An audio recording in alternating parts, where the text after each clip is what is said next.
Nanti tolong ngechat ya. Eh, bisa kelihatan? Saya belum share screen.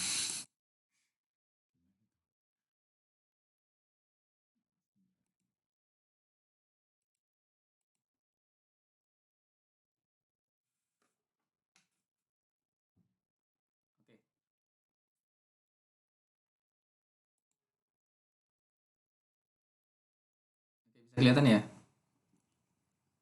Share screen saya. Ya Pak, kelihatan Pak. Udah Pak. Kelihatan Pak. Oke, nah hari ini kita akan belajar tentang mekanika kuantum. Sebenarnya bukan mekanika kuantumnya sih, ya kita akan belajar sedikit sih, cuma permukaannya doang ya. Nah, nanti ini kita bagi jadi 3 pertemuan ya.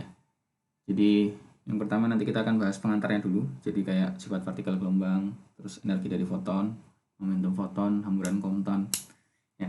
Nah, yang pertemuan kedua nanti kita akan lebih dalam ke persamaan Schrödinger.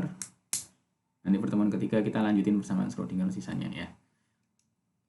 Kasus-kasusnya ditambah ya. Jadi mekanika kuantum itu luas sekali. Jadi dan sebenarnya kalau kalian masuk lebih dalam nanti dia itu membingungkan ya. Membingungkan itu maksudnya kurang intuitif ya. Kurang intuitif itu karena kita tidak bisa mengamati fenomenanya secara langsung di luar ya, di kehidupan sehari-hari. Sama seperti relativitas khusus kemarin ya. Nah, tolong jangan lupa rumus-rumus yang ada di relativitas khusus kemarin ya, karena nanti sebagian akan dipakai di sini ya. Kayak rumus energi kinetik, terus hubungan energi dan momentum ya. Itu nanti dipakai di sini karena nanti beberapa dari partikel yang kita ukur nanti kecepatannya akan mendekati kecepatan cahaya. Jadi kita nggak mau energi yang kita hitung harus menggunakan energi relativistik ya, dan momentumnya juga harus pakai momentum relativistik ya.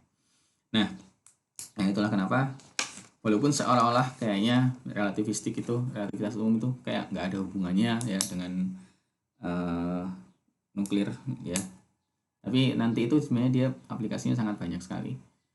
Salah satunya juga dia akan berpengaruh ke pokoknya setiap partikel bergerak dengan kecepatan cahaya, mendekati cahaya ya, kayak di reaktor itu partikelnya itu kan kalian tahu radiasi Cherenkov ya, tahu nggak radiasi Cherenkov yang sinar biru itu? Kalau misalkan kalian pernah ke reaktor ya, kalau di reaktor Kartini nggak begitu ya Pak ya, karena flux neutronnya kan kecil ya. Tapi kalau misalkan di reaktor kalian lihat foto reaktor yang lain ya, itu radiasi Cherenkov-nya kelihatan warnanya birunya terang. Nah itu radiasi Cherenkov itu terjadi saat partikel ya, elektron biasanya yang ada di reaktor itu nanti bergerak dengan kecepatan melebihi kecepatan cahaya ya. Tapi melebihi kecepatan cahaya di dalam pendingin, jadi di dalam air itu sendiri ya. Jadi istilahnya secara fundamental dia tidak melanggar, karena yang tidak boleh dilanggar itu kecepatan cahaya dalam vakum ya, 3 kali 10⁸ itu 299 berapa itu nggak boleh dilanggar ya. Jadi nggak ada partikel yang bisa melebihi kecepatan itu. Tetapi kalau misalkan di dalam medium ya, cahaya itu kecepatannya berkurang ya, jauh berkurang ya, biasanya tinggal setengahnya atau 3/4-nya kayak gitu ya. Nah itu bisa dilebihi oleh partikel ya. Makanya saat partikel melewati partikel bermuatan itu bergerak dengan kecepatan melebihi kecepatan cahaya dalam medium ya, itu dia akan memancarkan radiasi Cherenkov itu ya. Jadi semacam kayak sonic boom ya. Oke, nah jadi kalau untuk menghitungnya seperti itu kita butuh koreksi relativistik ya. Nah tetapi kalau di mekanika kuantumnya sendiri ya, masuk ke mekanika kuantum ini kita nanti di pengantar mekanika kuantum ya, itu kita akan pakai relativistik. Tapi kalau di mekanika kuantumnya sendiri kita nggak akan pakai relativistik ya. Kenapa? Karena nanti tidak konsisten ya. Jadi relativistik itu sebenarnya kurang konsisten kalau misalkan partikelnya kecil. Jadi kalau misalkan kita masuk ke probabilistik ya, begitu kita mengecil ke suatu ke partikel yang sangat kecil, kita masuknya di ranah probabilistik. Nah di ranah probabilistik kita nggak bisa pakai teori relativitas ya, karena relativitas itu deterministik ya, sudah secara fundamental mereka sudah berbeda ya, maka kita tidak bisa. Nanti sebenarnya ada koreksi relativistik dari mekanika kuantum ya. Bisa, Nah, tetapi nanti hasilnya tidak konsisten ya. Jadi makanya nanti kita nggak akan pakai relativistik di mekanika kuantum ya. Kita nanti pakainya teori medan kuantum ya, atau quantum field theory. Jadi kita tidak menganggap sebagai partikel yang punya probabilitas lagi, tetapi kita menganggap sebagai partikel itu sebagai medan ya. Medan nanti yang berinteraksi satu sama lain dan nanti kita bisa kuantisasi ya menjadi sebuah partikel. Ya itu nanti nggak akan kalian pelajari karena secara matematika terlalu rumit ya. Kalau kalian mau searching, coba searching aja persamaan Dirac ya. Dirac equation ya. Itu untuk partikel yang diraksi kalau maksudnya partikel ya. Oke, jadi sekarang kita masuk ke mekanika kuantum dulu. Kita masuk ke pengantarnya sebenarnya. Saya belum siapkan materinya.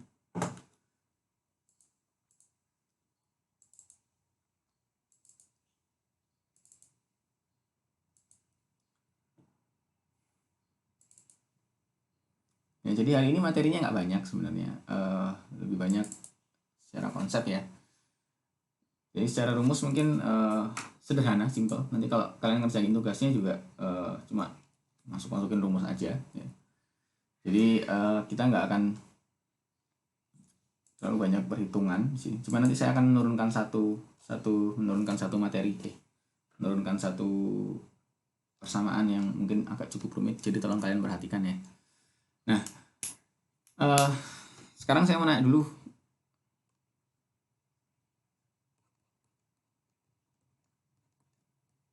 Kuantum, maksudnya apa? Ini sering banget istilah yang sering dipakai di luar, istilahnya apa ya? Kadang ada quantum learning, quantum ini ya gitu. Nah itu hati-hati ya. Oke. Saya mau nanya dulu, kuantum itu artinya apa sih? Paket energi, Pak. Paketnya. Oh, kurang tepat ya.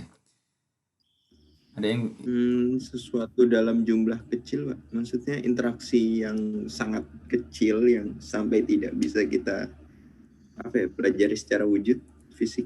Ya.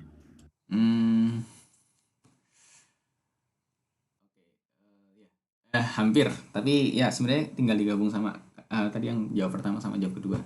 Jadi sebenarnya gini, kuantum atau bisa orang bilang kuanta ya. Ini sebenarnya kan dari kata ini loh, kuantisasi.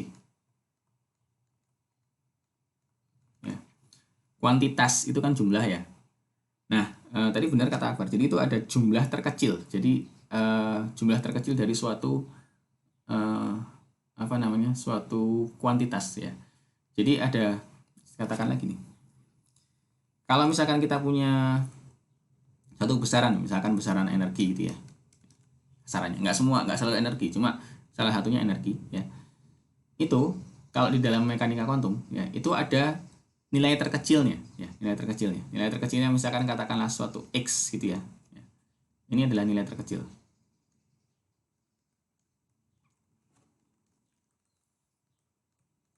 Nilai terkecil maksudnya apa? Jadi energinya tidak kontinu ya, tidak kontinu, dia punya nilai terkecil. Dan energi di atasnya, kalau kita mau naik energinya ya, ini juga naik kan energinya. Ini tidak, ini pasti akan kelipatan integer dari ini, dari x. Artinya kalian nggak akan bisa ketemu energi sebesar 2,5x gitu ya, atau 0,5x gitu ya, nggak bisa. Ini karena ini udah melanggar yang terkecil. Kalau ini dia nggak integer, jadi energinya cuma bisa n dikali x, dimana n itu adalah bilangan bulat positif ya, seperti itu ya. Jadi dan banyak besaran-besaran di mekanika kuantum itu ada nilai terkecilnya, Nah, nilai terkecil ini yang bisa kita sebut sebagai kuantum atau kuanta. Kalau kuanta itu kalau misalkan dia itu banyak, jamak itu kuanta. Kalau misalkan singular itu kuantum ya. Nah, jadi energi itu terkuantisasi atau terkuantisasi itu jadi nilainya itu diskrit. Jadi nilainya itu gini. Nah, kalau misalnya kita gambar ya, 0 ya, terus 1 ya, sebesar x, terus 2x ya. Nah, ini di sini di antara ini enggak ada ya. Jadi cuma bisa begini. 3x, 4x dan seterusnya. Jadi discrete ya. Ya, ini jadi sistem di kuantum itu seperti ini ya. Jadi energi itu salah satunya energi. Jadi besaran-besarannya itu sebagian besar-besarannya itu adalah besaran-besaran diskrit, besaran-besaran yang terkuantisasi. Jadi memiliki kuanta ya. Ini satu kuantum. Makanya namanya mekanika kuantum. Ya. Nah, jadi karena dia terkuantisasi dia jadi satu paket. Nah, itu benar tadi yang jawab pertama. Jadi dalam satu paket. Dan ini nggak bisa dipecah menjadi lebih kecil lagi. Ya, ya kalau nggak ini di bawah ini pasti 0 gitu ya. Ini paket terkecilnya. Terus yang berikutnya adalah 2 paket, 3 paket gitu ya. Nah, itu namanya kuantum, mekanika kuantum. Nah, ini kan kita belajar mekanika kuantum ya. Jadi energinya diskrit ya, diskrit tidak kontinu ya. Nah, salah satu yang diskrit itu adalah yang biasanya kita anggap sebagai kontinu. Itu adalah, kita masuk dulu ke cahaya ya. Ya. Cahaya itu kan punya frekuensi ya. Dan punya panjang gelombang ya. Punya kecepatan juga ya. Nah, kecepatan mungkin nggak perlu kita ambil. Ini itu adalah sifat dari gelombang ya. Ya, jadi adalah sifat dari gelombang ya. Dan kalau misalkan gelombang, kalian tahu energinya itu akan setara dengan intensitas dikuadratkan ya. Benar ya, intensitas dari gelombang. Ya. Ya. Nah, amplitudo kuadrat saya lupa ya, kira-kira itu. Nah, kalau misalkan kalian tahu hubungan ketiga ini apa? C sama dengan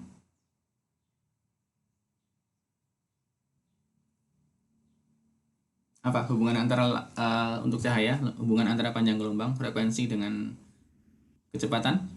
Yang Lambda kali frekuensi. Lambda kali frekuensi ya. Atau lambda sama dengan F sama dengan J per lambda ya. Ini adalah sifat gelombang dari cahaya.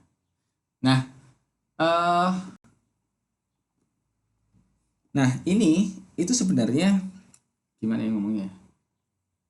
Kalau misalkan ini benar ya, ini benar. Nah, tetapi nanti eksperimen-eksperimen yang sampai modern itu ternyata menemukan bahwa cahaya itu nggak cuma memiliki sifat gelombang, tetapi dia juga memiliki sifat partikel ya. Nah, sifat partikelnya itu kalau misalkan sifat partikel itu berarti dia memiliki ini, cahaya itu sifat partikel dari cahaya. Itu dia mempunyai apa, sifat partikel itu apa?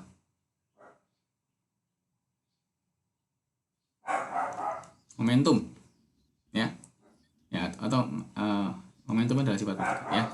Nah, karena momentum adalah massa dikali kecepatan. Nah, tetapi cahaya tidak memiliki massa, tapi dia punya momentum ya. Nah, momentum itu besarnya itu adalah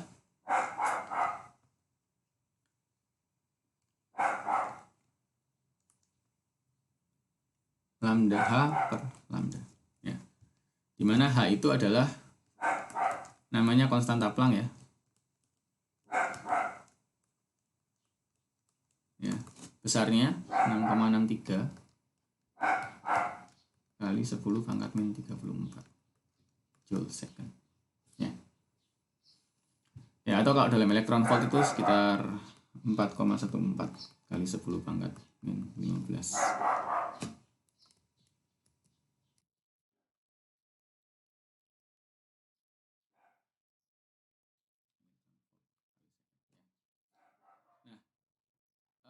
Balik lagi ke cahaya ya. Kalau misalnya menurut teori gelombang, cahaya itu energinya kan sebanding dengan intensitas, berarti kan dia kontinu ya. Tapi kalau di mekanika kuantum, energi dari cahaya itu ya, jadi energi cahaya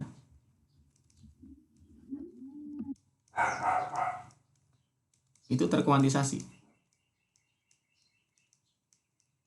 Frekuentisasi artinya apa? Dia memiliki bilangan terkecil, ya.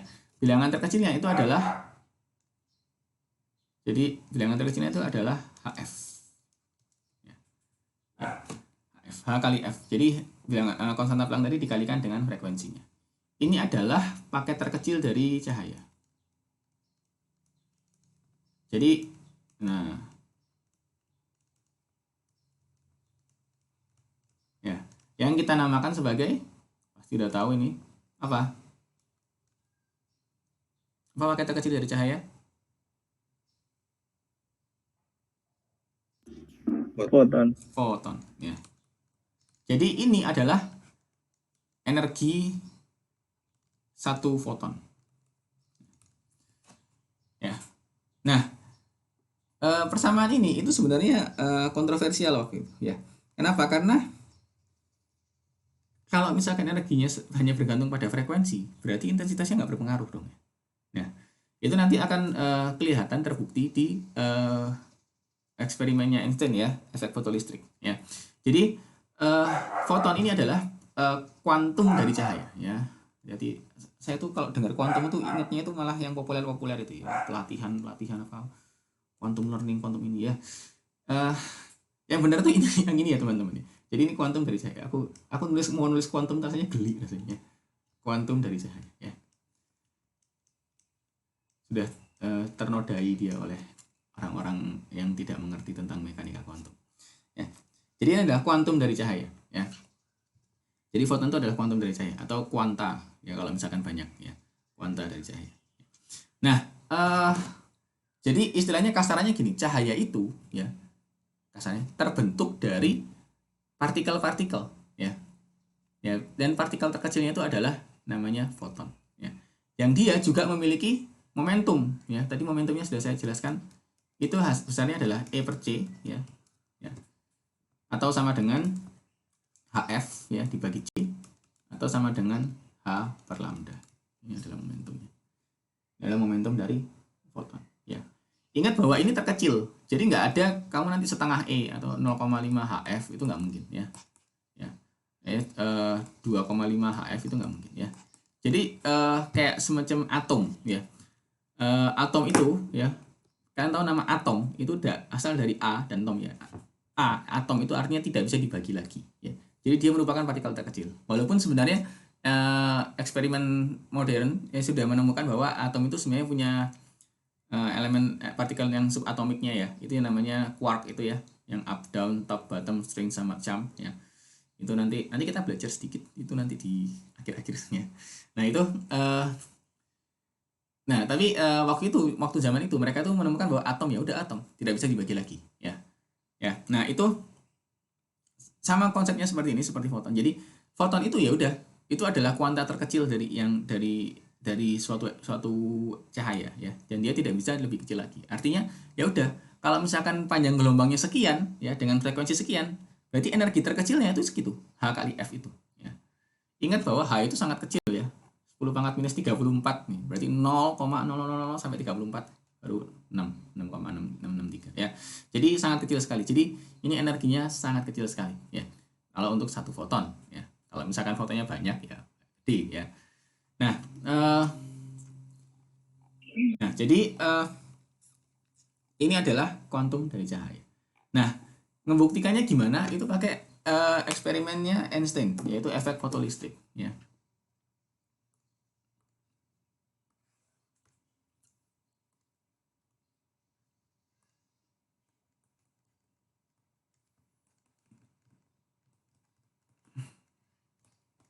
Ya.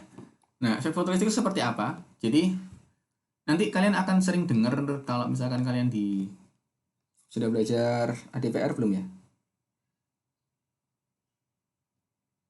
Sudah belum? Udah, Pak. Sudah, ya? Ya, Pak. Udah berjalan. Di teorinya itu pasti kalian sering dengar 3 interaksi ini. Hamburan Compton, Fotolistrik. efek fotolistrik, ya, benar, ya. Sama satu lagi apa? Bremsstrahlung. Wave production. Bremsstrahlung itu elektron, ya. Ya. Oke. Nah, ini dari selang energi. Ini energi rendah, energi sedang, energi tinggi gitu ya. Nah, cuma mungkin biasanya mereka nggak detail seperti persamaannya seperti apa dan segala macam ya. Jadi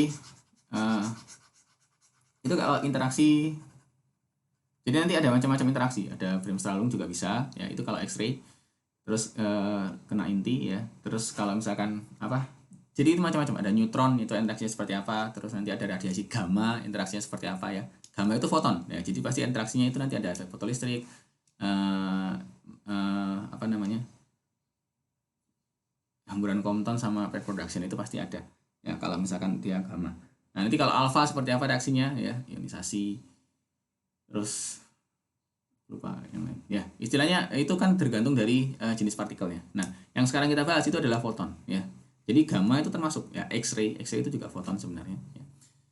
Nah, oke. Nah, jadi efek fotolistrik itu apa?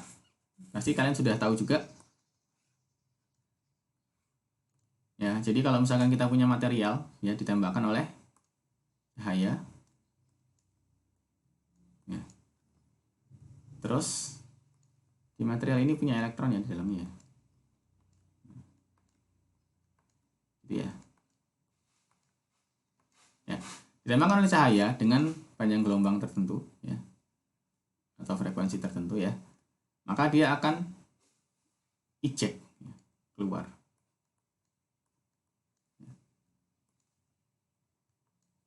Seperti ini ya. Nah, yang sebenarnya yang paling penting dari eksperimen ini adalah gini, waktu intensitasnya dinaikkan ya. Waktu intensitasnya dinaikkan, intensitas cahaya ya. Jadi cahaya itu kan kalau makin intensitasnya makin gede makin panas ya, energinya makin gede. Kenapa? Karena amplitudenya kan makin besar ya. Amplitude makin besar otomatis kalau amplitudenya besar ya, otomatis elektron di dalamnya itu bergetar semakin tinggi ya. Getaran semakin tinggi, energinya semakin besar, dia akan semakin mudah untuk lepas ya. Itu teori klasik dari elektromagnetik ya. Nah, tetapi hasil dari eksperimen itu menunjukkan bahwa kalau misalkan intensitas dinaikin, itu jumlah elektronnya itu tetap ya, tidak berubah ya, untuk frekuensi tertentu ya. Terlebih lagi ada suatu frekuensi tertentu ya, ada frekuensi 0, di mana kalau misalkan dia material tersebut ya, ini bergantung pada materialnya ya, ini frekuensi F0 itu bergantung pada materialnya, di mana kalau misalkan sinar tersebut ditembakkan di bawah ini, di bawah frekuensi ini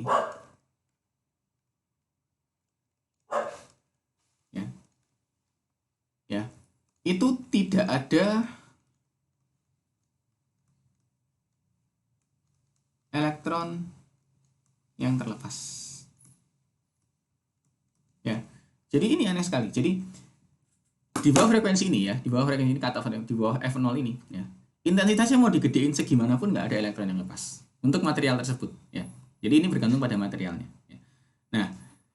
Nah ini kan aneh karena gini, kalau misalkan cahaya itu gelombang ya, itu kalau misalkan mau frekuensinya berapapun, asal dia amplitudenya cukup besar ya, intensitasnya cukup tinggi, dia akan menimbulkan getaran cukup tinggi sehingga dia elektron akan tetap terlepas ya. Tapi pada kenyataannya kalau di bawah frekuensi ini elektron itu nggak ada yang terlepas ya. Jadi ini namanya cut off frekuensi ya. Jadi di bawah frekuensi ini tidak ada elektron yang, tidak terjadi efek fotolistrik ya. Ini namanya cut off frekuensi.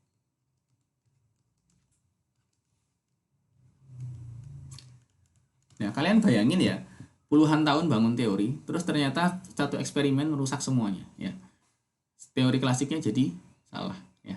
Nah, bukan salah sih, tapi untuk khusus ini jadi akhirnya kita harus menjelaskan lagi gimana caranya gitu ya. Nah, berarti kan ini nggak sesuai dengan teori yang kita buat ya. Nah, makanya tadi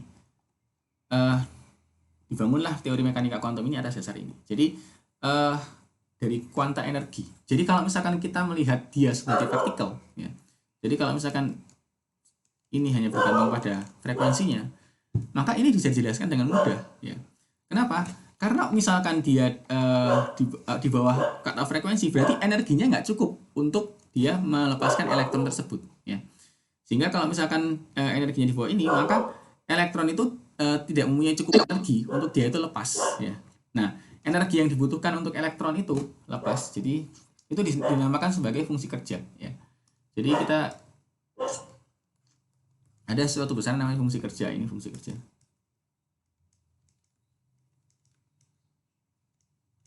Ini adalah energi minimum ya, yang dibutuhkan oleh elektron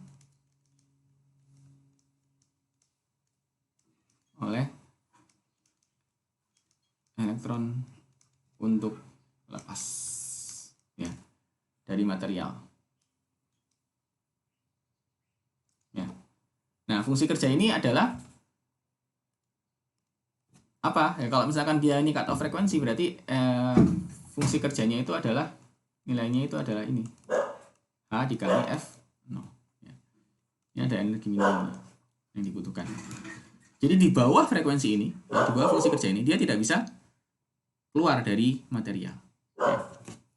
Nah, terus berarti kalau misalkan energi HF-nya ini lebih besar dari ini, jadi kalau misalkan energinya ini HF ini lebih besar daripada fungsi kerja, maka ini elektron lepas ya. Tapi kalau kurang, berarti elektron tidak lepas. Nah, terus sisa energi dari itu, misalkan energinya lebih nih, jadi energi foton yang datang ya itu lebih besar daripada fungsi kerjanya. Nah, terus sisa dari energi itu kemana kelebihannya? Ya itu akan menjadi energi kinetik dari elektron ya. Jadi kita bisa rumuskan seperti ini jadinya ya. Jadi kalau misalkan elektron di material diberi energi E ya energi foton ya, maka energi itu akan terpecah menjadi dua. Pertama adalah dipakai sebagai untuk dia keluar sebagai fungsi kerja. Yang kedua akan jadi energi kinetik ya. Dan energi kinetik ini nggak akan terdistribusi merata, jadi sebagian mungkin jadi panas. Nah, makanya ini kita bilang sebagai energi kinetik maksimumnya ya. Ya kalau misalkan seluruh energinya tertransfer ke elektron ya, maka dia akan jadi energi kinetik maksimumnya. Tetapi ini maksimum ya, artinya bisa di bawahnya, bisa ya. Jadi mungkin nggak semuanya jadi energi kinetiknya elektron ya. Jadi ini sebagian. Ya, ini energi kinetik maksimum ya. Nah, berarti kalau energinya sama dengan HF, maka kita punya rumus ini. HF itu sama dengan fungsi kerjanya tambah energi kinetik maksimum. Nah, ini adalah rumus dari efek fotolistrik ya. Jadi kalau misalkan sebuah foton dengan energi HF ya ditembakkan ke material ya dengan fungsi kerja sekian, saat dia melebihi maka elektron yang lepas itu akan mempunyai energi kinetik maksimum sebesar ini ya, sebesar Kmax ya. Nah,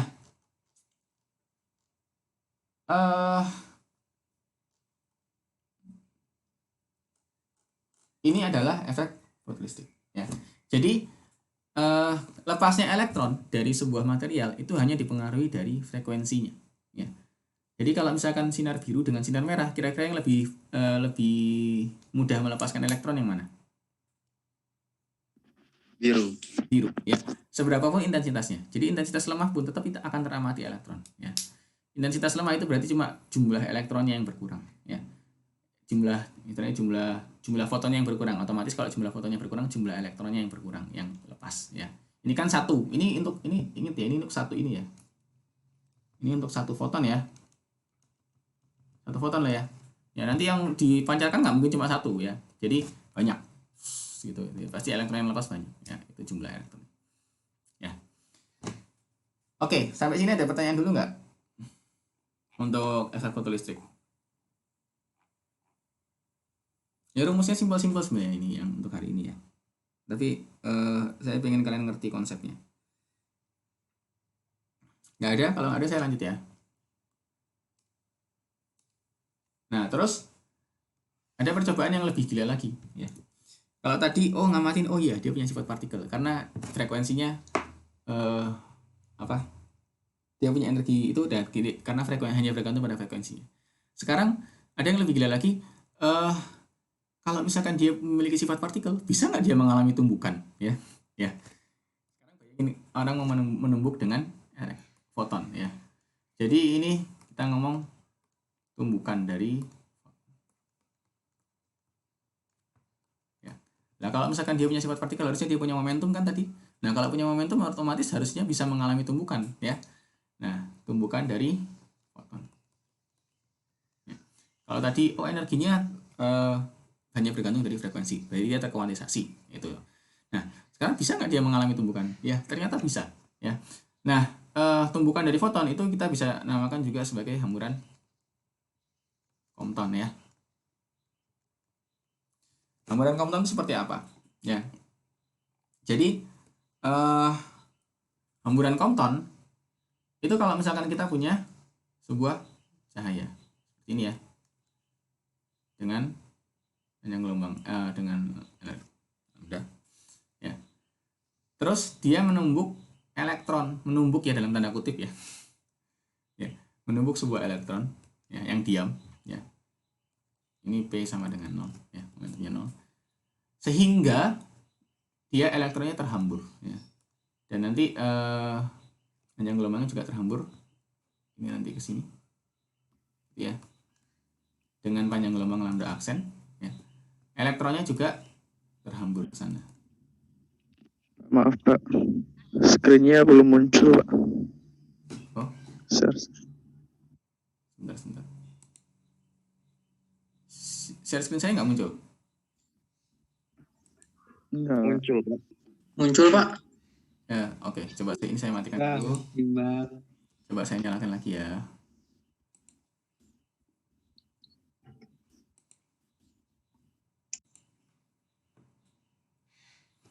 Oke, kelihatan?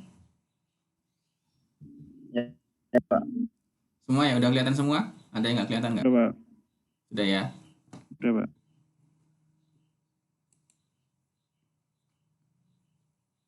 Oke, ya. Jadi foton terhambur, terus ini elektronnya bergerak ke sana, ya.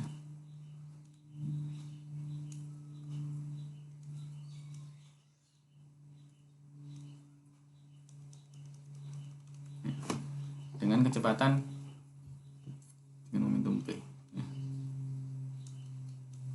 Ya, P, ya. Nah, kita hitung di sini sudutnya, ya. Kita pakai sudut di sini alfa, V, ya. Dan ini sudutnya theta. Ya. Jadi ngerti konsepnya, ya. Jadi ini kondisi awal, elektron diam, terus ada foton dengan panjang gelombang lambda, ya. Terus kemudian dia terhambur, ya, ke arah sana lambda, dan elektronnya terhambur sebesar theta, ya. Nah, nanti kalau misalkan kalian tuh nanti banyak elektron yang banyak elektron. Nanti ini yang kalau di eksperimennya itu nanti sinarnya itu banyak, ya. Sinarnya itu ya otomatis nggak cuma satu, ya, ditembakkan. Nah, nanti hamburannya itu ada macam-macam sudut, ya. Nah, nanti kita lihat bahwa semakin besar sudutnya, itu nanti semakin besar shift-nya, semakin besar perubahannya. Jadi sudut 90 sama sudut 45 itu lebih gede perubahan energinya itu di sudut 90, ya. Nah, jadi perubahan sudut ini V itu berbanding lurus dengan sebanding dengan delta lambda, ya, berbanding lurus. Oke. Nah, sekarang saya mau nanya dulu. Mana yang lebih besar, lambda aksen atau lambda?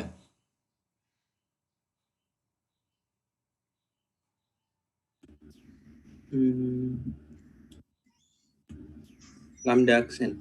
Lambda aksen. Kenapa? Simpel, ya. Rumusnya aja, ya. Kalau ini energinya E, ya, ini energinya E. Ini E aksen, ya. Udah pasti E aksen lebih kecil daripada E, benar, ya? Iya. Iya kan? Ya, karena otomatis kan energinya sebagian dikasih ke elektron, ya. Nah, kalau E aksen lebih, kan E itu kan H C per lambda aksen lebih besar dari H C per lambda, ya.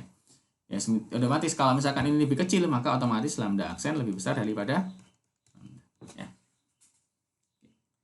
Jadi kalau panjang gelombangnya lebih tinggi. Kalau misalkan frekuensinya mana yang lebih besar? F atau F aksen? F. F. Ya, F lebih besar daripada F aksen. Jelas ya, karena energinya lebih besar. Energi berbanding lurus dengan frekuensi. Tapi kalau misalkan panjang gelombang berbanding terbalik dengan energi. Ya. Nah, persamaannya, jadi kita pakai hukum kekal energi dan hukum kekal momentum sama seperti kemarin ya. Jadi,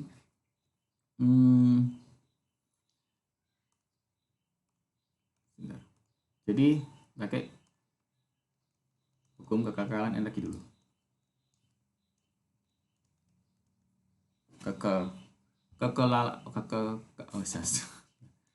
Kekekalan ya.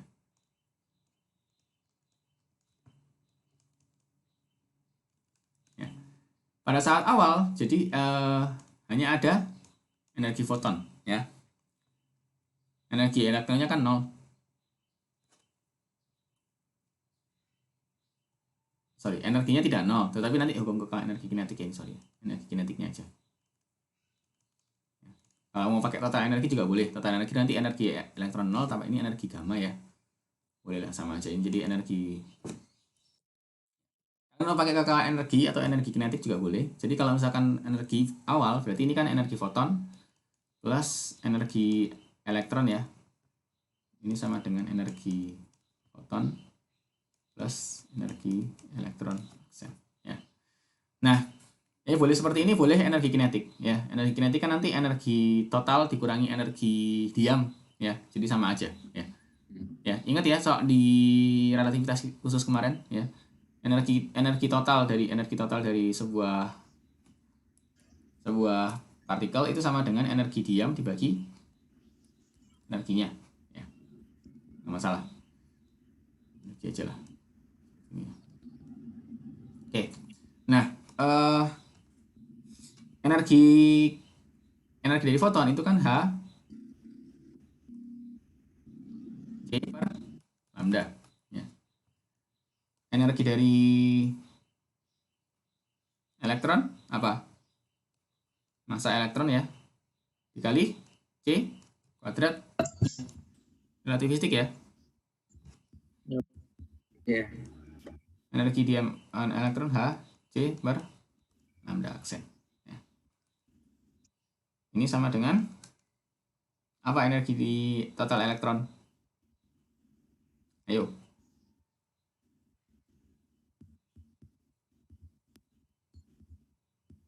Gamma M C kuadrat. Ayo, masih ingat nggak? Baru minggu lalu belajar. Ya. Ingat ya? Gamma sama dengan berapa? 1/(1 kurang beta kuadrat). Nah, ya. Oke ya, ingat ya. Nah, terus ada hukum kesetaraan energi momentum. Nah, ini. Oke, kesetaraan energi momentum. Ya. Itu di mana energi total dikuadratkan akan sama dengan apa? PC kuadrat. P PC. kuadrat C kuadrat tambah M kuadrat C pangkat 4. Ya. Oke. Ya, jadi kesetaraan energi momentum ya. Ya. Nah, ini kan sebenarnya energi total ya. Jadi ini sama dengan ini. Nah, ini E. Nah, jadi kita akan pecah dia. Tujuannya apa sih ini? Tujuannya itu menghilangkan kecepatannya. Ini kan mengandung kecepatan ya. Jadi nanti kita mau eliminasi kecepatan dan sudut ya. Jadi kita mau menghilangkan kecepatannya ini loh. Ini kan mengandung kecepatan ya. Jadi kita mau eliminasi dia ya. Jadi ini saya pindahkan ke sini. Jadi H kuadrat HC per lambda MC kuadrat ditambah ya. Saya pindahkan. Terus dikurangi dengan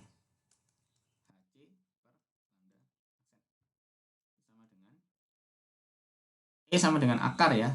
Jadi ini akar ya. Dari C kuadrat plus M kuadrat C pangkat 4. Ya.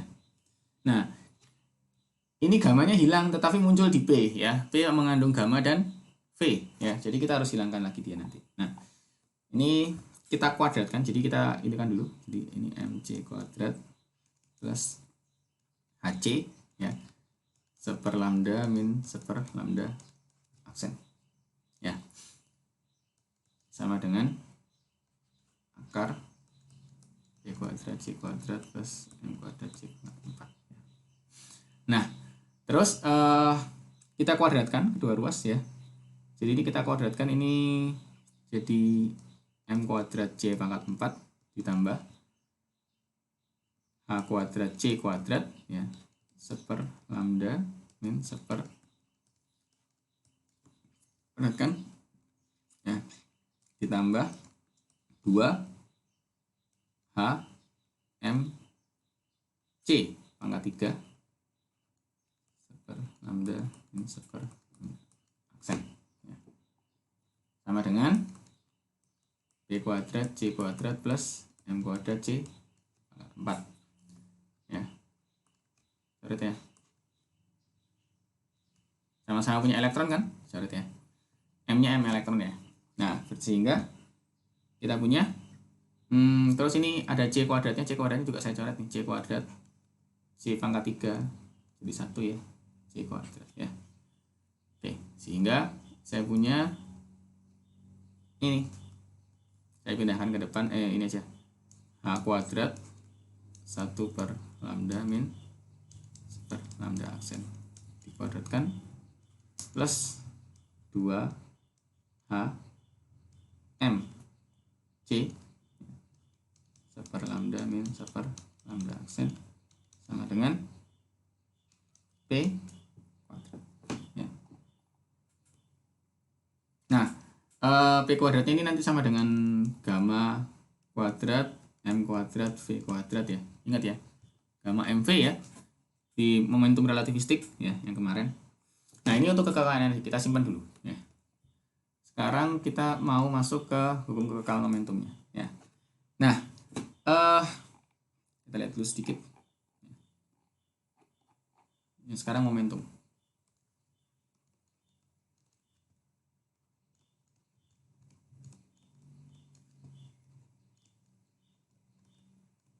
Ya.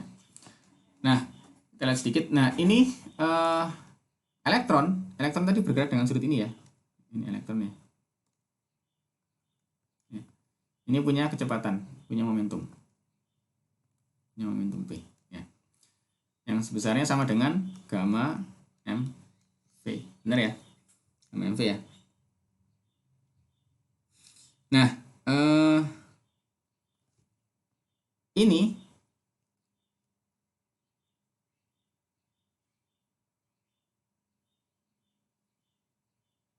nggak apa-apa sih sebenarnya dalam P aja. Dalam P aja nggak apa-apa. Ya, ini sama dengan gamma MV, tapi nanti kita pakai P aja nggak apa-apa ya. Oke, nah ini nah gitu ya. Kita pecah jadi sumbu X dan sumbu Y. Nah, momentum itu kan vektor ya, momentum vektor. Jadi kita pecah dia ke dalam sumbu X dan sumbu Y. Tadi ini besarnya berapa? Eta kan ya. Sehingga ini ada apa? P V sin cos theta loh. Oh ya, cos theta. Cos theta ya. Yang sinus itu. Ya. Ini P sin. Yang itu P sinus theta. Ya. Terus kita lihat gelombangnya tadi ya. Ini elektron ya. Sekarang kita lihat fotonnya. Ya. Foton juga punya momentum ya tadi ya. Nah, momentum foton tadi kan fotonnya begini. Nah, gitu ya. Dia punya momentum ya. Besarnya sama dengan E per C ya. Nah, atau sama dengan H per lambda aksen ya. Ini P aksen. Ya.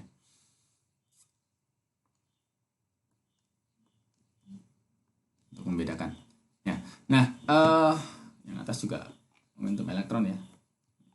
Oke. Nah, sudutnya adalah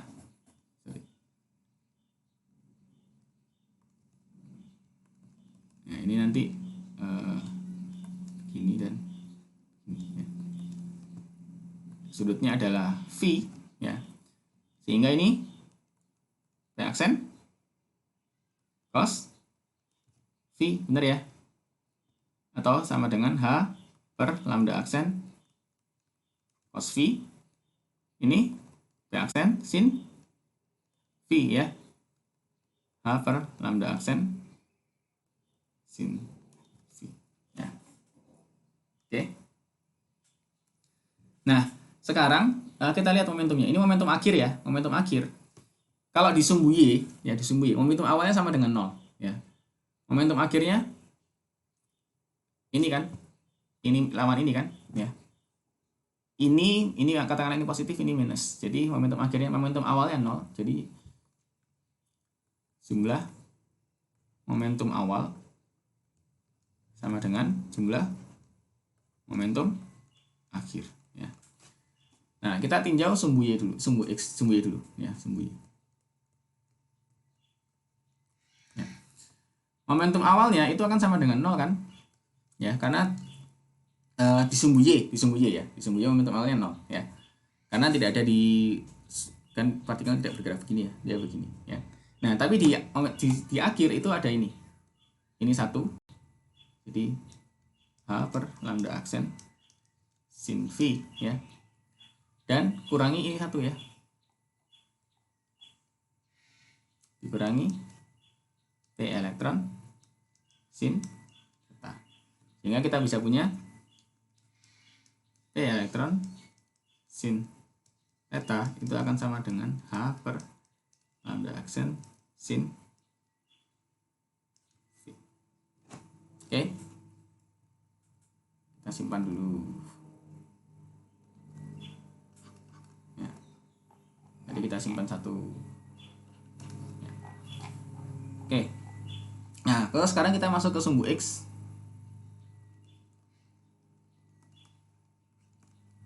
Ya. Nah, di sumbu X ya, di awal tadi. Nah, momentumnya momentum apa? Momentum elektronnya sama dengan di awal. Sama dengan berapa? mc kuadrat. Momentum awal, momentum bukan energi. Oh, Ini loh. Saya tuliskan bahkan di sini. Momentum elektronnya sama dengan 0. 0 ya. Momentum cahayanya sama dengan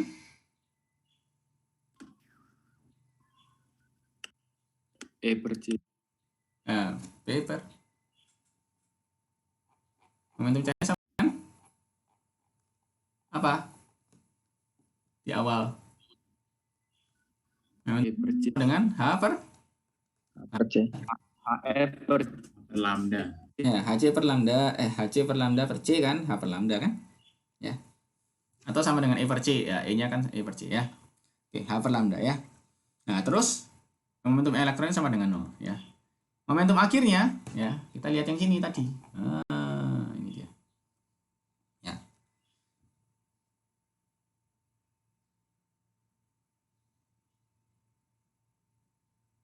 Benar ya?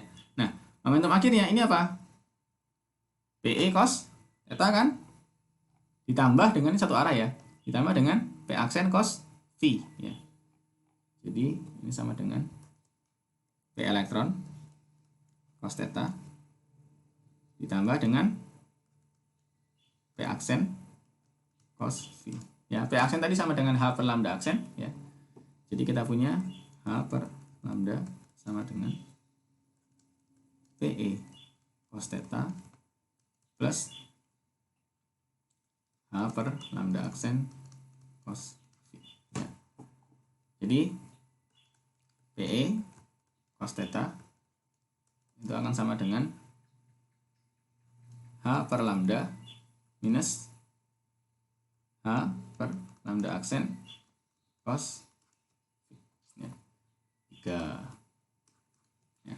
Nah, tadi saya mau menghilangkan, jadi saya cuma pengen, karena tadi saya ngukurnya itu di sudut V, ya, ngukur spektrometer itu di sudut V, ya. Jadi saya pengen hilangkan sudut tetanya ini, ya, sudut elektronnya, nggak penting, karena kita yang hanya tinjau hanya fotonnya. Sehingga saya mau menghilangkan sudut theta, ya. Jadi saya mau hilangkan tetanya ini, ya. Tetanya itu ada di sini dan di sini kan, P sin theta sama dengan ini, P cos theta sama dengan ini. Gimana caranya saya menghilangkan tetanya? Ada yang tahu?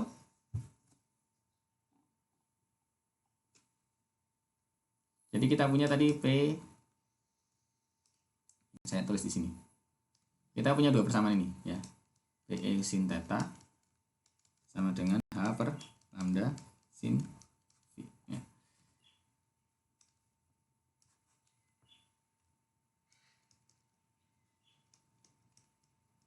Gimana cara eliminasi theta?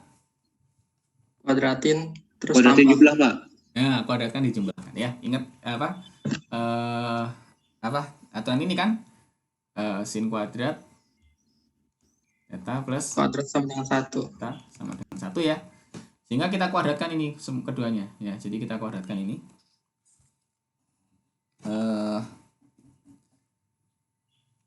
PE kuadrat cos kuadrat theta sama dengan saya kuadratkan ini, ya. Ini H kuadrat per lambda kuadrat plus H kuadrat per lambda aksen dikuadratkan cos kuadrat V, ya, dikurangi 2 H kuadrat per lambda aksen cos V, ya. Itu ya yang ini, itu kan, ya. Terus yang P kuadrat sin kuadrat theta itu sama dengan H kuadrat per lambda aksen dikuadratkan sin kuadrat, ya. Oke, ini saya jumlahkan. Nah, sin kuadrat plus cos kuadrat sama dengan 1, sehingga saya punya PE kuadrat sama dengan, ya, apa? Ingat ya, ini tambah ini. Nah, ini kan sama dengan sin kuadrat plus cos kuadrat sama dengan 1, ya. Sehingga nanti saya punya ini H kuadrat per lambda kuadrat plus H kuadrat per lambda aksen dikuadratkan, ya. Sin kuadrat plus kuadrat sama dengan 1 minus 2 H kuadrat per lambda aksen cos V. Oke. Sampai sini ngikutin, ya. Nah, hasya ini juga. Jadi saya punya ini, sudah hilang tetanya. Sekarang saya ingin hilangkan kecepatannya, ya, kecepatan elektron. Jadi pokoknya properties dari elektron saya hilangkan, ya. Jadi ini mengandung kecepatan kan. Jadi momentum elektron ini saya hilangkan. Dengan apa tadi persamaan yang awal? Nah, mana? Ini dia. PE sama dengan ini. Ya. Ya, jadi ini mau saya hilangkan. Ya, jadi PE sama dengan itu. Terus PE juga sama dengan ini. Maka ini sama dengan yang tadi di atas, ya. Jadi saya langsung samakan kedua ruasnya, ya. Jadi ini PE kuadrat sama dengan PE kuadrat. Ya, sisi kirinya tadi apa? Ini kan H kuadrat 1 per lambda min 1 per lambda aksen dikuadratkan ditambah 2 MHC 1 per lambda min 1 per lambda aksen, ya. Sama dengan H kuadrat per lambda kuadrat plus H kuadrat per lambda aksen dikuadratkan min 2 H kuadrat lambda aksen cos V. Nah, ini saya kuadratkan, ya. Ini saya biarkan dulu, ya. Jadi ini 2 MHC saya biarkan ke depan, 2 MHC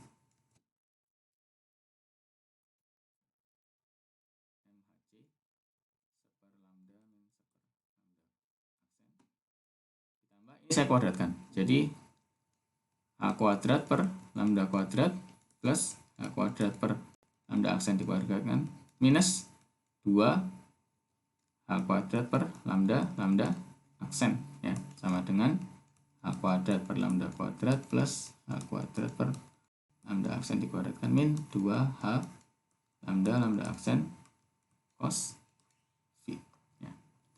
Coret. Nah, ini ya. Ini sudah. Ya. Sehingga saya punya apa? 2MHC seper lambda min seper lambda aksen. Ini saya pindah ke sana ya. Ya. Sama dengan 2H kuadrat lambda aksen min 2H ini kuadrat ya, jangan lupa. Per lambda aksen cos V ya. Oke, 2 saya coret. Hanya juga saya coret 1 ya. Sehingga MC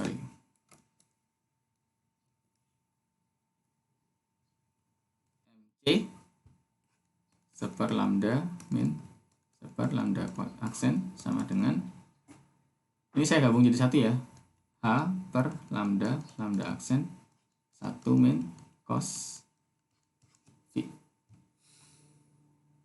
ya. Nah, ini saya pindah ke sana, terus ini saya jumlahkan.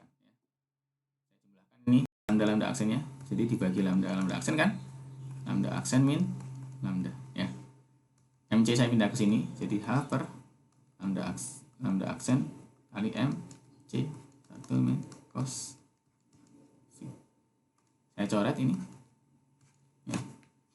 Sehingga kita punya rumus akhirnya, lambda aksen min lambda ya, sama dengan H per MC 1 min cos V ya.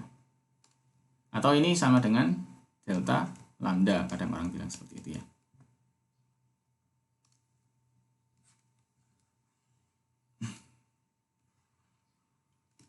Nah, jadi ini adalah rumus untuk mencari perubahan panjang gelombang dari hamburan Compton ya.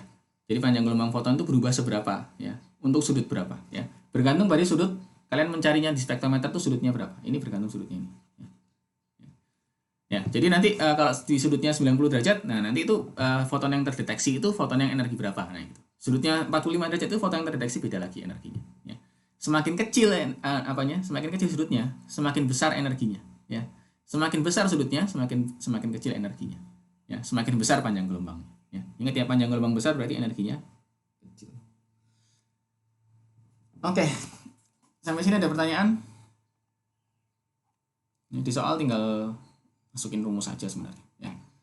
Cuma ini saya pengen kalian tahu dari mana asalnya ya. Jadi hukum kekekalan momentum dan hukum kekekalan energi aja ya. Cuma memang di sininya agak sedikit rumit ya, menjumlahkan segala macam, mengkuadratkan, akhirnya jadilah seperti ini gitu. Oke, ada pertanyaan?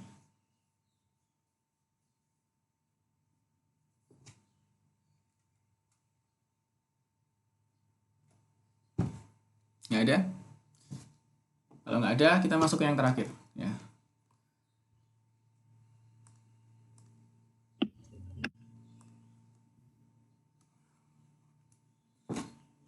Oke. Nah, tadi kita ngomong soal cahaya yang merupakan gelombang ya secara klasik yang mempunyai sifat partikel. Sekarang bisa nggak terjadi sebaliknya ya? Kalau misalkan partikel, apakah dia punya sifat gelombang? Dan ternyata itu bisa ya. Jadi kalau eksperimennya nanti difraksi elektron, interferensi elektron namanya ya. Jadi interferensi dari elektron. Jadi elektron dimasukin ke dipancarkan suatu celah ya. Suatu difraktor, jadi suatu difraktor gitu, nanti dia akan membentuk pola interferensi ya. Nah, jadi namanya jadi sifat gelombang.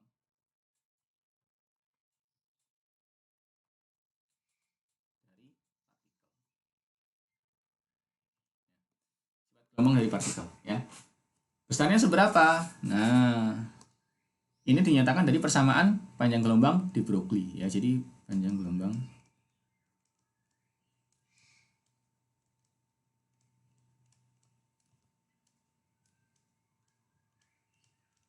ya. Panjang gelombang de Broglie itu berapa ya? Rumusnya simpel. Lambda itu sama dengan H per P ya. Jadi masing-masing itu punya panjang gelombang ya. Nah, saya pengen kalian coba mengamati dulu ya. Persamaan ini ya. Coba kalian lihat. Semua benda yang punya momentum itu punya panjang gelombang ya. Nah, tetapi sekarang panjang gelombang namanya panjang gelombang de Broglie ya. Tetapi sekarang panjang gelombangnya apakah bisa teramati atau tidak? Itu tergantung dari besarnya kan ya. Sekarang saya mau nanya sedikit ya. Kalau masa bendanya 1 kilogram ya. Masa bendanya 1 kilogram ya. Panjang gelombang de Broglie-nya berapa?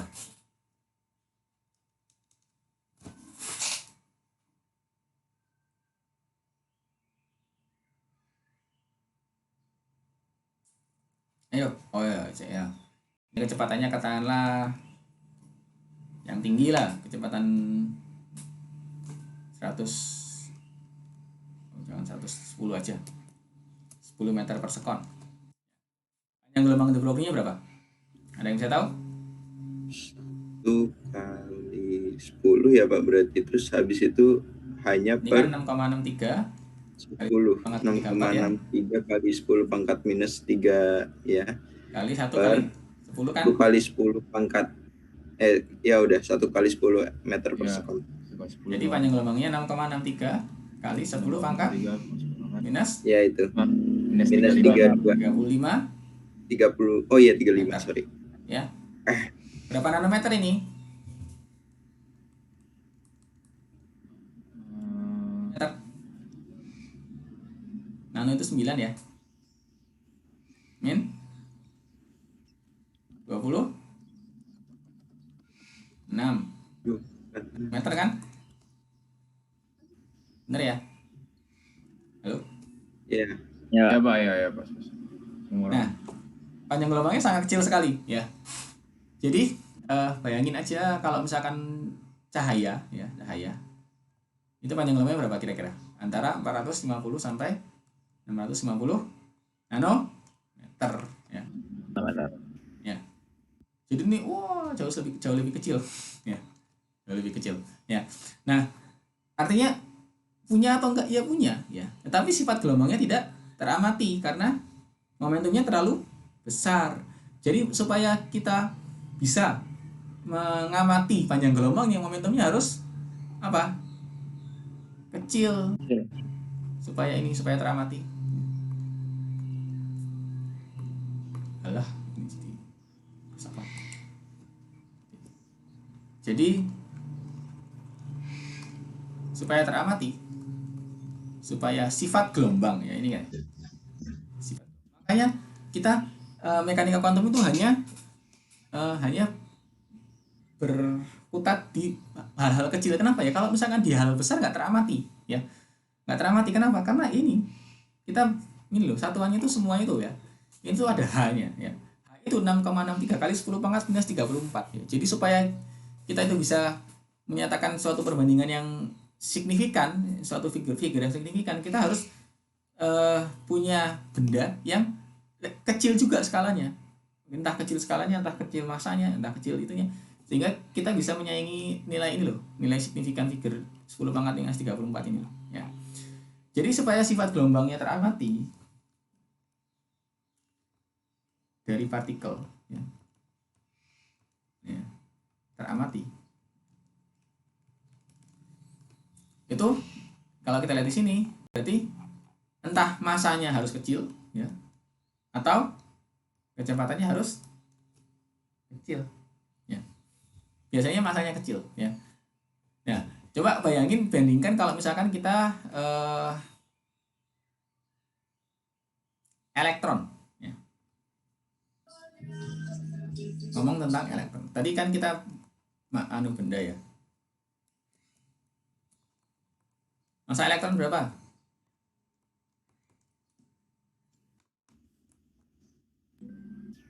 Enam koma 91. Pangkat min 31 kalau 31 nggak salah. ya. 31 kilogram ya. Benar ya 6,91 ya? Saya lupa ya. Saya situ ya, oke. Nah, ini ya, katakanlah kecepatannya elektronnya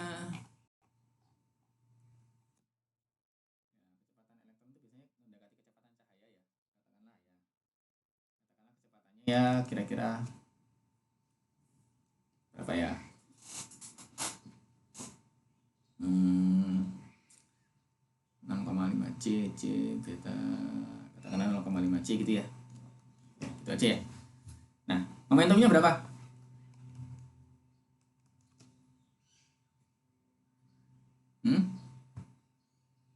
Momentumnya, rumus momentum apa? M kali V. Hah? Apa? Gamma MV kuadrat. Gamma MC. Bukan gamma MV kuadrat ya, gamma MC. V. Ya, gamma MV. Oh ya, MC. Terus apa itu? Oke. Gamma MV ya.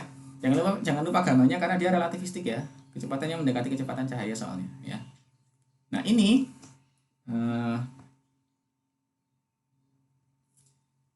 ini gamanya berapa? Ya, kita hitung gamanya dulu. Ya, gamma itu sama dengan 1 min akar 1 min beta kuadrat ya.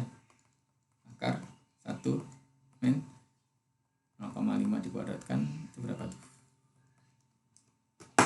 Coba hitung dulu ya.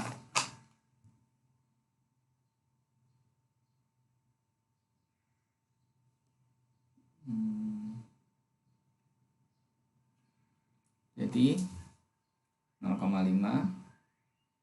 dikuadratkan minus 1 diakarkan ya. Jadi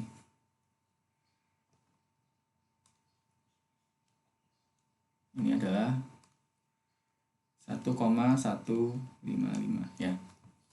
Jadi ini 1,155 dikali 6,91 kali 10 pangkat min 31 dikali berapa V-nya? 0,5 dikali 0,5. 3 kali 10 pangkat 8 ya. Berapa kira-kira V-nya P-nya? Oh, Pak. Itu massa elektronnya bukannya 9 koma ya, seingat. 9,1 ya harusnya ya? Iya. Coba sih. 9,1. Oh ya, 9,1. Ya, 9,1 kali 0 ya.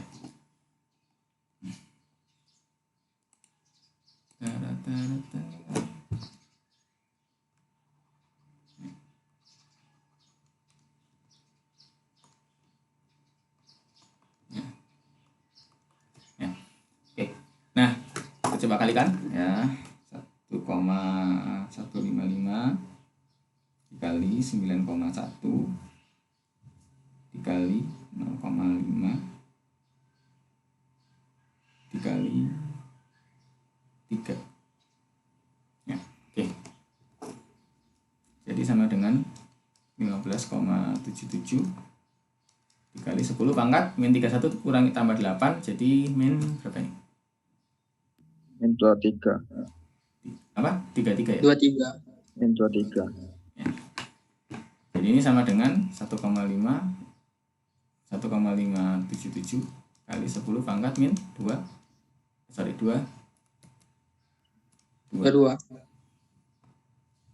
kilogram meter per sekon. Sekarang kita coba tadi ya. Jadi panjang gelombangnya 6,63 kali 10 pangkat min 34 per 1,57 7 kali 10 pangkat min 2. Berapa ini kira-kira?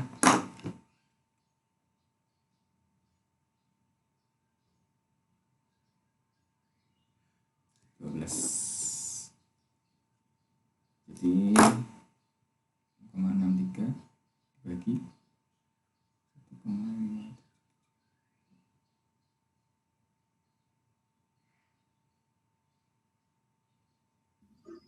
4,2 kali 10 pangkat min 17, Pak. 4,2 kali 10 pangkat Min 17. kok 17 min 12. Ayo, bener ya? Halo, bener nggak? Benar Dapat Pak. Benar, naik ke atas jadi positif, kurang. Bener? 34. Bener.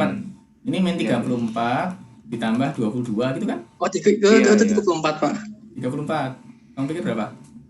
Saya kira 39. Oh iya ini. Sorry. Nah, 34 ya. Oke. Nah, ini meter ya. Ya. Nah, oke. Nah, jadi ini kira-kira berapa ini? 4,2 kali 10 pangkat min 3 nanometer. Ya, ini panjang gelombang apa?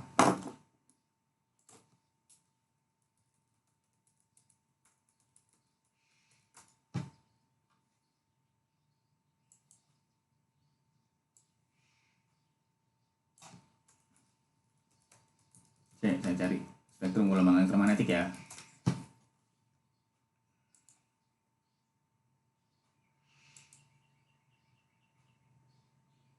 Nah, ini dia. Ya. Jadi sinar gamma itu panjang gelombangnya sekitar 0,0001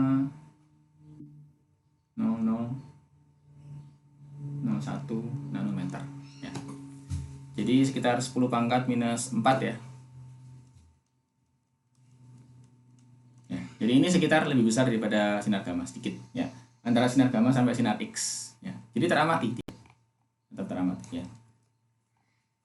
Oke, beda dengan tadi. Mana? Wah, 10 pangkat minus 26 nggak ada ya, nggak akan teramati. Oke, jadi elektron masih teramati ya. Semakin lambat semakin teramati karena tadi MV ya. Ya, tapi semakin cepat nanti dia ya sedikit lebih spektrumnya coba berubah gitu loh. Jadi kecepatannya mempengaruhi nanti. Kecepatannya dia akan mempengaruhi panjang gelombang de Broglie-nya. Jadi panjang gelombang dari partikel yang teramatinya seperti apa. Oke. Terus saya mau mengakhirinya dengan double slit eksperimen ya. Interferensi ya. Ini saya cuma secara konseptual aja, jadi nggak akan saya masukkan ke soal ya. Cuma kalian harus tahu aja. Jadi kalau misalnya kita punya sumber cahaya ya, ini ya, nanti bisa jadi 2 gini ya. Terus ini teramati, nanti akan teramati pola interferensi kan. Ini ya.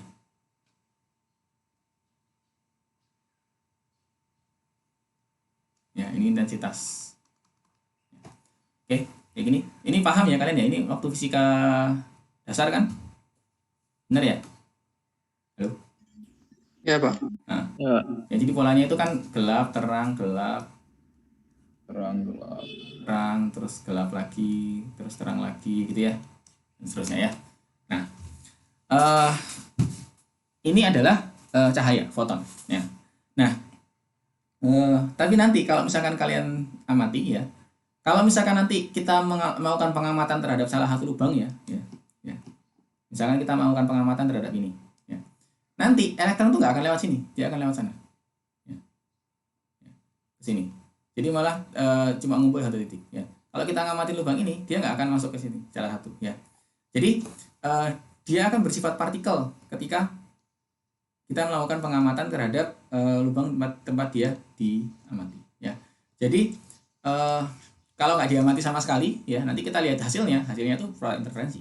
Tapi kalau kita melakukan pengamatan ke itunya, ke sistemnya, ya dia akan berubah sifatnya jadi partikel. Jadi yang saya ini kan, jadi pengukuran itu mengubah hasil. Ya, saya nggak akan jelaskan detail. Nah, maksudnya gimana loh? Elektronnya malu kok. Ya. Kok dia bisa waktu diamati terus tiba-tiba nggak mau ke sana jadi ke sini semua gitu ya. Ya. Kenapa bisa seperti itu? Ya. Nah, gini. Jadi saat kalian melakukan pengukuran ya, kalau misalkan makroskopik ya, kalian itu tidak akan mempengaruhi. Jadi kalau misalkan gini, kalau di dunia mikroskopik, dunia besar ya, kalian melakukan pengamatan ya, kalian misalkan ngelihat ada orang gitu ya, ngelihat orang lewat, orang itu nggak akan terganggu ya, kecuali kalau kalian plototin gitu ya, nggak akan terganggu ya. Kalian lihat mobil lewat seret gitu, mobilnya kira-kira terganggu nggak? Berubah nggak tiba-tiba lintasannya? Kalau superhero berubah, Pak.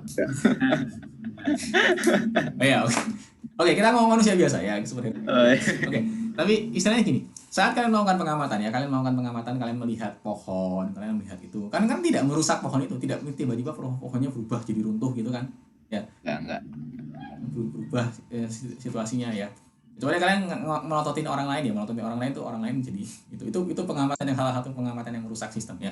Tapi kita ngomong pengamatan pada umumnya ya. Kalau kalian melihat, saya melihat layar TV ini aja ya, ini saya ada monitor di depan saya ya. Lihat monitor ini, itu tidak mengubah tiba-tiba monitornya jadi berubah jadi gimana gitu, enggak kan ya.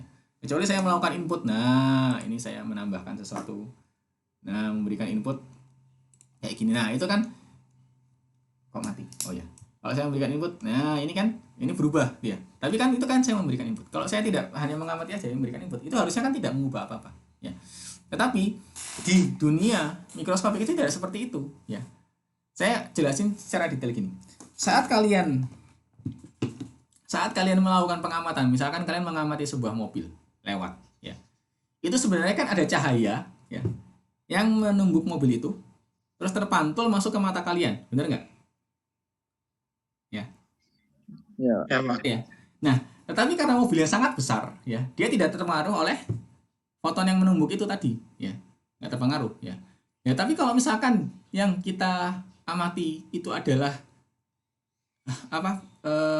suatu sistem yang sangat kecil, mikroskopik, ditumbuk foton tadi kayak gini, kayak hamburan komputernya, ditumbuk foton berubah dia, ya, terhambur segala macam, ya. Nah, ya, artinya gini, kalau di dalam mekanika kuantum, ya, di dalam dunia mikroskopik, ya,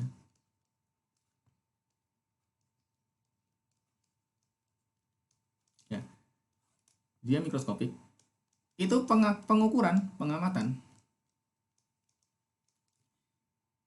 akan merusak sistem, ya, jadi harus hati-hati bahwa setiap pengukuran, jadi kalau misalnya kalian nanti sudah belajar mekanika kuantum di akhir ya, itu pengukuran yang kita lakukan, kalau kita mau melakukan pengukuran, kita itu harus merusak sistem tersebut, terus kita melihat hasilnya ya. Kalau kita tidak mengukur, maka sistem tidak terganggu. Nah, makanya ada konsep dualisme partikel gelombang. Sebelum kita amati, apakah dia itu gelombang atau partikel? Ya bisa dua-duanya, kita nggak tahu. Nah, setelah kita melakukan pengamatan, bergantung dari pengamatan kita mengamati seperti apa, ya. Ya, bergantung dari pengamatan kita, dia itu bisa berubah partikel, bisa berubah gelombang. Bergantung dari jenis pengamatan kita. Karena pengamatan kita itu merusak sistem. Ya, jadi kalau tadi contoh eksperimen ini, kalau misalnya kita mengamati hanya dari hasil interferensi, ya, itu juga pengamatan kan, nanti fotonya kan terhentikan di sana. Nah, itu kan sistemnya berubah dan kita seolah-olah memaksa dia menjadi status gelombang, ya. Kita melihat sifat gelombangnya. Ya, tetapi kalau kita mengamati salah satu lubang tadi, ya, itu kan sebenarnya saat kita melakukan pengamatan, kita itu merusak sistemnya, ya. Karena tadi fotonnya itu kita menembakkan foton ke salah satu double slit tadi, sehingga kita memaksa dia untuk mengeluarkan sifat partikelnya. Ya, jadi sebelum kita melakukan pengukuran, kita nggak tahu sistem tersebut partikel atau gelombang. Ya. Nah, tapi setelah kita melakukan pengukuran, bergantung dari pengukuran kita, itu kita bisa membuat dia berubah sebagai partikel atau berubah sebagai gelombang. Ya. Artinya pengamatan kita itu merusak sistem, mengubah sistem tersebut. Dan memang seperti itu. Ya. Di mekanika kuantum, konsep pengukuran itu seperti itu. Saat kita melakukan pengukuran, kita merusak sistem tersebut. Jadi kita nggak akan pernah bisa mengamati sebuah sistem aslinya itu seperti apa, itu nggak bisa. Kita hanya bisa mengganggu sistem tersebut, terus kita melihat reaksinya itu seperti apa. Ya, seperti itu selalu pengukuran di mekanika kuantum. Jadi pengukuran akan selalu mengganggu sistem dan akan selalu merusak. Ya.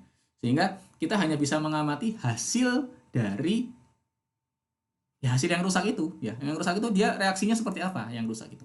rusaknya seperti apa. Nah, itu kita amati, baru kita bisa mengukur, oh variabelnya seperti ini, seperti ini, seperti ini.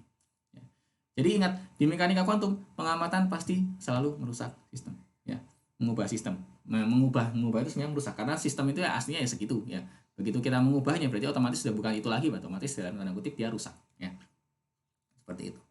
Ya. Jadi double slit eksperimen itu salah satu contoh di mana pengamatan itu akan mengubah sistem yang kita tinjau. Ya, kenapa ya? Karena kita melakukan pengamatan itu juga kita itu sebenarnya mau nggak mau kita merusak sebenarnya. Ya. Nah, tapi kalau di dunia makroskopik kita tidak merasakannya karena di dunia makroskopik itu sistemnya itu saking sturdy-nya, saking besarnya sehingga satu foton atau dua foton foton yang lanjut itu yang masuk yang menembak ke dia itu tidak begitu berpengaruh ke kondisi sistem tersebut, ya. Karena sistem besar, ya, sistem makroskopik, ya. Tetapi kalau di mikroskopik itu sangat mempengaruhi sehingga nanti sistemnya pasti akan berubah. Ya. Jadi ingat nanti pengukuran di mekanika kuantum itu pasti gitu. Pasti nanti kita akan merusak dia, merusak dalam tanda mengubah sistemnya dia. Terus nanti kita amati respons dari sistem tersebut saat kita melakukan gangguan. Ya, kita memberikan gangguan, terus kita mengamati respon. Ya. Seperti itu. Jadi cara mengukur di mekanika kuantum itu seperti itu. Ya. Jadi kita mengganggu sistem, terus kita lihat responnya dia. Ya, sama kayak kalian kalau misalkan mau tahu cewek ini suka sama aku atau enggak, ya diganggu dhisik. Coba di-teasing, terus diajak ngobrol, responnya gimana, bener nggak? Ya, jadi pengukurannya mengganggu sistem. Oke, sampai sini dulu materinya, ya. Jadi nanti tugasnya sudah saya upload, ya. Nanti tinggal dikerjakan soalnya 4 soal, 4 atau 5 saya lupa. Saya lupa 4 atau 5 sih. Aku bisa lupa padahal baru dibikin. 4 soal, cuma 4 soal, ya. Jadi 1 soal 1 konsep, ya. Banyak kan perhitungan, ya. Tapi saya pengen kalian nangkap konsepnya, ya. Nanti mungkin saya akan adakan kuis untuk teori, ya. Jadi secara kuis konsep mungkin supaya nanti kalian bisa memperdalam, ini gimana sih, gitu, ya. Oke, sampai sini ada pertanyaan dulu.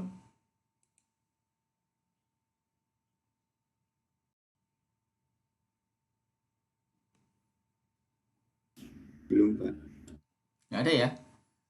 Soalnya mudah, jadi nggak perlu dikasih contoh soal. Nanti coba aja, tinggal masukin rumus aja, ya.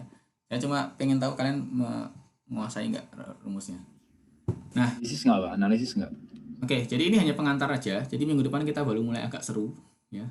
Baru mulai nanti ngukur energi, ngukur potensial, kayak gitu-gitu, ya. Semua potensial, terus nanti elektron terperangkap dalam suatu potensial seperti apa, kayak gitu. Oke. Jadi minggu depan baru mulai agak seru. Nah, oke, recordingnya sampai sini dulu, ya. Stop dulu.